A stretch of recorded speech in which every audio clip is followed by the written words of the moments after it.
Welcome to plantation info. ಇವತ್ತು ನಾನು pepper basket ಪ್ಲಾಂಟ್ಸನ್ನು ಯಾವ ರೀತಿ ಮಲ್ಟಿಪ್ಲೈ ಮಾಡಬಹುದು ಅನ್ನೋ ಒಂದು ವಿಡಿಯೋವನ್ನು ನಿಮಗೆ ತೋರಿಸ್ತಾ ಇದ್ದೀನಿ. ಮಾರುಕಟ್ಟೆಯಲ್ಲಿ ತುಂಬ ಡಿಮ್ಯಾಂಡ್ ಇರುವ ಮೆಣಸಿನ ತಳಿಗಳು ಜಾಸ್ತಿ ನಿಮಗೆ ಸಿಗುವುದಿಲ್ಲ, ಲಿಮಿಟೆಡ್ ನಂಬರ್ ಸಿಗುತ್ತದೆ. ಹಾಗಾಗಿ ಅಂಥ ತಳಿಯನ್ನು ನೀವು ಈ ವಿಧಾನವನ್ನು ಅನುಸರಿಸಿ ಮಲ್ಟಿಪ್ಲೈ ಮಾಡಬಹುದು. ಈ ವಿಧಾನಕ್ಕೆ ಸರ್ಪೆಂಟೈನ್ ಮೆಥಡ್ ಅಂತ ಹೇಳುತ್ತಾರೆ. ಇದರಿಂದ ಒಂದು ಗಿಡದಿಂದ ನೀವು ಹಲವಾರು ಗಿಡಗಳನ್ನು ಮಾಡಿಕೊಳ್ಳಬಹುದು. ಬಾಸ್ಕೆಟನ್ನು ಮಲ್ಟಿಪ್ಲೈ ಮಾಡಲು ಕಡ್ಡಿಗಳ ಅವಶ್ಯಕತೆ ಇರುತ್ತದೆ. ಅದನ್ನು ನಾವು ಕ್ಲಿಪ್ ರೀತಿ ಯೂಸ್ ಮಾಡಬೇಕಾಗುತ್ತದೆ.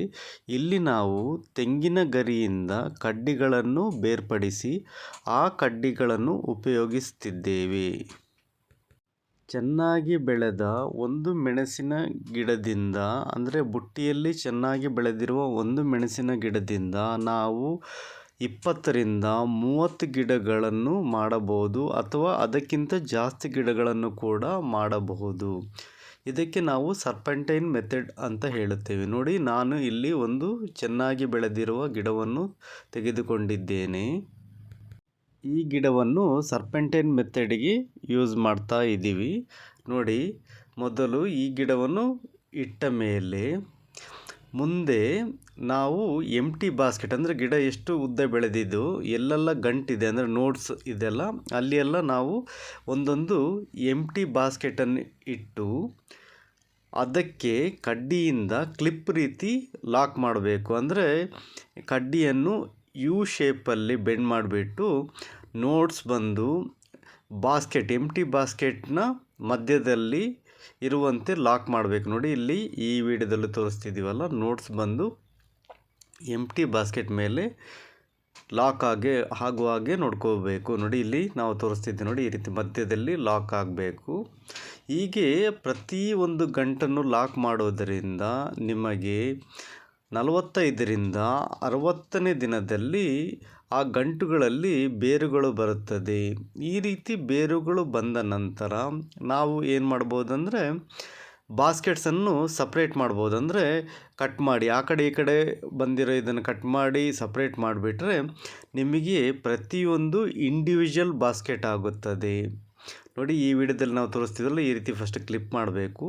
ಕ್ಲಿಪ್ ಮಾಡಿದ ನಂತರ ಸ್ವಲ್ಪ ಬಾಸ್ಕೆಟ್ ಮೇಲೆ ಸ್ವಲ್ಪ ಮಣ್ಣು ಹಾಕಬೇಕು. ಮಣ್ಣು ಯಾಕೆ ಹಾಕ್ತೀವಿ ಅಂದರೆ ರೂಟ್ ಎಸ್ಟಾಬ್ಲಿಷ್ಮೆಂಟ್ ಆಗಬೇಕು ಅಂತೇಳಿ ಈ ರೀತಿ ಕಡ್ಡಿಯಿಂದ ಕ್ಲಿಪ್ ಮಾಡಿದ ನಂತರ ನಾವು ಸ್ವಲ್ಪ ಮಣ್ಣು ಹಾಕಬೇಕಾಗುತ್ತೆ.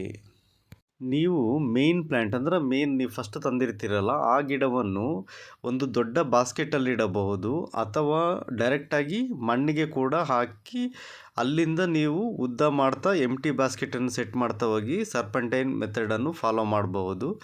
ನಿಮಗೆ ಯಾವುದು ಕನ್ವೀನಿಯೆಂಟ್ ಆಗುತ್ತೆ ಆ ರೀತಿ ಮಾಡಬಹುದು. ನಾನು ಇಲ್ಲಿ ಏನು ಮಾಡಿದ್ದೀನಿ ಅಂದರೆ ಡೈರೆಕ್ಟ್ ಬಾಸ್ಕೆಟಿಂದನೇ ಹೊಸ ಬಾಸ್ಕೆಟನ್ನು ಗಂಟುಗಳಿರುವ ಜಾಗದಲ್ಲಿ ಜೋಡಿಸಿ ಸರ್ಪೆಂಟೈನ್ ಮೆಥಡನ್ನು ಮಾಡ್ತಾಯಿದ್ದೀನಿ.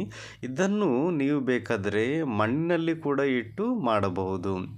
ಈ ರೀತಿ ಬಾಸ್ಕೆಟನ್ನು ಜೋಡಿಸಿ ಕ್ಲಿಪ್ ಮಾಡಿದ ನಂತರ ಪ್ರತಿಯೊಂದು ಖಾಲಿ ಬಾಸ್ಕೆಟ್, ಅಂದರೆ ನಾವು ಎಲ್ಲೆಲ್ಲಿ ಲಾಕ್ ಮಾಡಿರ್ತೀವಿ, ಕ್ಲಿಪ್ ಮಾಡಿ ಲಾಕ್ ಮಾಡಿರ್ತೀವಲ್ಲ, ಅಲ್ಲೆಲ್ಲ ಸ್ವಲ್ಪ ಮಣ್ಣು ಹಾಕಬೇಕು ಮತ್ತು ರೆಗ್ಯುಲರಾಗಿ ವಾಟರಿಂಗ್ ಮಾಡ್ತಾ ಬರಬೇಕು. ಹೀಗೆ ಮಾಡ್ತಾ ಬಂದಾಗ 45ರಿಂದ 60ನೇ ದಿನಕ್ಕೆ ಆ ಗಂಟುಗಳು, ಎಲ್ಲೆಲ್ಲ ಗಂಟುಗಳನ್ನು ನಾವು ಲಾಕ್ ಮಾಡಿರ್ತೀವಿ ಅಲ್ಲಿ ಬೇರುಗಳು ಒಡೆದು ಆ ಬಾಸ್ಕೆಟ್ ಒಳಗೆ ಹೋಗುತ್ತದೆ. ಆ ರೀತಿ ಹೋದಾಗ ನಾವು ಅಕ್ಕಪಕ್ಕದ ಬಾಸ್ಕೆಟನ್ನು ಸಪ್ರೇಟ್ ಮಾಡಬಹುದು. ಹೇಗೆ ಅಂದರೆ ಒಂದು ಬಾಸ್ಕೆಟಿಂದ ಇನ್ನೊಂದು ಬಾಸ್ಕೆಟ್ಗೆ ಹೋಗಿರುವ ಬಳ್ಳಿಯನ್ನು ಕಟ್ ಮಾಡಿಬಿಟ್ರೆ ಪ್ರತಿಯೊಂದು ಬಾಸ್ಕೆಟ್ ಇಂಡಿವಿಜುವಲ್ ಬಾಸ್ಕೆಟ್ ಆಗುತ್ತದೆ, ಹಾಗೂ ಸಪ್ರೇಟಾಗಿ ಗಿಡ ಬೆಳೆಯುತ್ತದೆ. ನೋಡಿ, ಇಲ್ಲಿ ನಾನು ನಿಮಗೆ ತೋರಿಸ್ತಿದ್ದೀನಲ್ಲ, ಇಲ್ಲಿ ಬುಟ್ಟಿಯಿಂದ ಬುಟ್ಟಿಗಳಿಗೆ ಜೋಡಿಸಿಲ್ಲ. ಬುಟ್ಟಿಯಿಂದ ಫಸ್ಟಿಗೆ ಒಂದು ಮೇನ್ ಗಿಡವನ್ನು ಮಣ್ಣಿಗೆ ಹಾಕಿಬಿಟ್ಟು ಅಲ್ಲಿಂದ ಗಂಟುಗಳು ಇರಲೆಲ್ಲ ಬಾಸ್ಕೆಟನ್ನು ಜೋಡಿಸಿ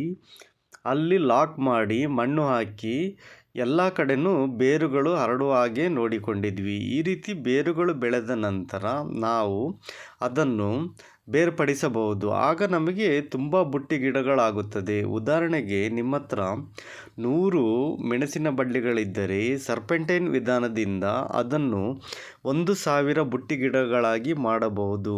ಹಾಗಾಗಿ ತುಂಬ ರೇರ್ ವೆರೈಟಿ, ತುಂಬ ಡಿಮ್ಯಾಂಡ್ ಇರೋ ಮೆಣಸಿನ ಬಳ್ಳಿಗಳನ್ನು ಈ ವಿಧಾನದಿಂದ ಮಲ್ಟಿಪ್ಲೈ ಮಾಡಿ ನಿಮಗೆ ಬೇಕಾದಷ್ಟು ಬಳ್ಳಿಯನ್ನು ಮಾಡಿಕೊಳ್ಳಿ. ಈ ವಿಧಾನವನ್ನು ಅನುಸರಿಸಿ ಬೆಳೆಸಿದ ಬಳ್ಳಿಗಳು ತುಂಬ ಚೆನ್ನಾಗಿ ಕೂಡ ಬೆಳೆಯುತ್ತದೆ. ಹಾಗಾಗಿ ನೀವು ಕೂಡ ಇದನ್ನು ಮಾಡಬಹುದು. ಈ ವಿಡಿಯೋ ಇಷ್ಟ ಆದರೆ ಪ್ಲೀಸ್ ಲೈಕ್ ಮಾಡಿ. ನಮ್ಮ ಚಾನಲ್ ಇನ್ನೂ ಸಬ್ಸ್ಕ್ರೈಬ್ ಮಾಡಿಲ್ಲದರೆ ಅಗ್ರಿಕಲ್ಚರ್ ಇನ್ಫಾರ್ಮೇಷನ್ಗೆ ಸಬ್ಸ್ಕ್ರೈಬ್ ಮಾಡಿ. ಹಾಗೆ ನಮಗೆ ಸಪೋರ್ಟ್ ಮಾಡಿ. ಹಾಗೆ ನಮಗೆ ಜಾಯ್ನ್ ಆಗಿ.